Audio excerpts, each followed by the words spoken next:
नाज़रीन, आज हम बात करेंगे पाकिस्तानी सहाफत के एक बहुत बड़े नाम की जो बगैर किसी डर के हर खतरे से टकरा जाता है। जी हाँ जी, मैं बात कर रही हूँ इकरारुल हसन की। इकरारुल हसन 1984 को लाहौर में पैदा हुए। उन्होंने अपनी इब्तदाई तालीम लाहौर ही से हासिल की।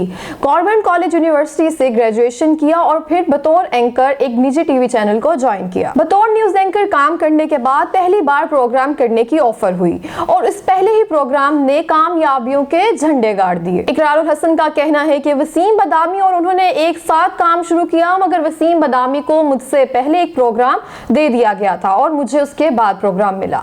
यूं तो उनकी जिंदगी में बहुत से खतरनाक मोड़ और प्रोग्राम आए, मगर उन्होंने जो काबिल जिक्र बात की उसमें है सिंध असेंबली में बंदूक का ले जाना। बाज़ औक़ात मेरी टीम के मेंबरान को हिरासा किया गया तो कभी हमारा सामान ही छीन कर तोड़ दिया गया, लेकिन सबसे खतरनाक काम और सबसे खतरनाक प्रोग्राम मेरा वो वाला था जिसमें मुझे सिंध असेंबली में नाकिस सिक्योरिटी की निशानदेही करना थी और मुझे सिंध असेंबली में अपने हमरा पिस्तौल ले जाने का कहा गया, क्योंकि असेंबली एक ऐसी जगह है, चाहे वो कौमी हो या सूबाई, वहाँ पर इंटीरियर मिनिस्टर समेत आला वुज़रा और ऐवान का सरबराह मौजूद होता है। जब मैंने सिंध असेंबली में सिक्योरिटी के नाकिस इंतजाम की निशानदेही की, पहले मुझसे पिस्तौल छीना गया और फिर मुझे हवालाए पुलिस किया गया।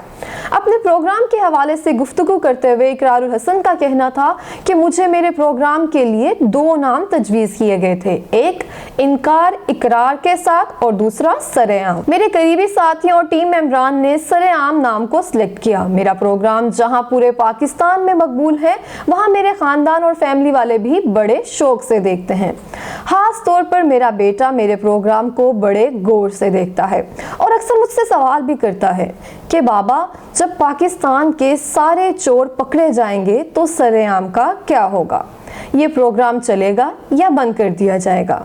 जिसका जवाब मैं यूं देता हूं कि अभी बेटा, पाकिस्तान में बहुत से चोर बाकी हैं, जल्दी और आसानी से बंद नहीं होगा। इकरारुल हसन का कहना है कि मैंने 2 शादियां की। मेरी पहली बीवी से मुलाकात लाहौर के एक मशहूर स्कूल में हुई। मैं वहां डिबेट कोचिंग के लिए जाता था और मेरी पहली बीवी वहां पढ़ाती थी। हम दोनों का कई बार मिलना हुआ और एक दूसरे को पसंद करने लगे। मैंने कुरतुलैन को प्रपोज किया। कुरतुलैन ने अपनी फैमिली से मशवरे के बाद मेरा प्रपोजल एक्सेप्ट किया। उससे 10 साल बाद मैंने दूसरी शादी की। मेरी दूसरी बीवी मीडिया इंडस्ट्री से वाबस्ता है। हालात ऐसे बन गए थे कि हम दोनों को शादी करना पड़ी। मैंने अपनी दूसरी बीवी से अपनी पहली बीवी, शादी और बच्चे के बारे में कुछ नहीं छुपाया। अल्लाह का लाख लाख शुक्र है, मेरी दोनों बीवियां इत्तफाक और प्यार से रहती हैं। घर में कभी लड़ाई नहीं हुई। बैलेंस बहुत अच्छा रखा हुआ है। एक बेबी रेस्टोरेंट संभालती है और दूसरी मीडिया से वाबस्ता है। इकरारुल हसन का कहना है कि दोनों एक ही गली में मौजूद अलग अलग घर में रहती हैं। जब मैं बैरून मुल्क जाता हूँ तो दोनों इकट्ठी रहती हैं।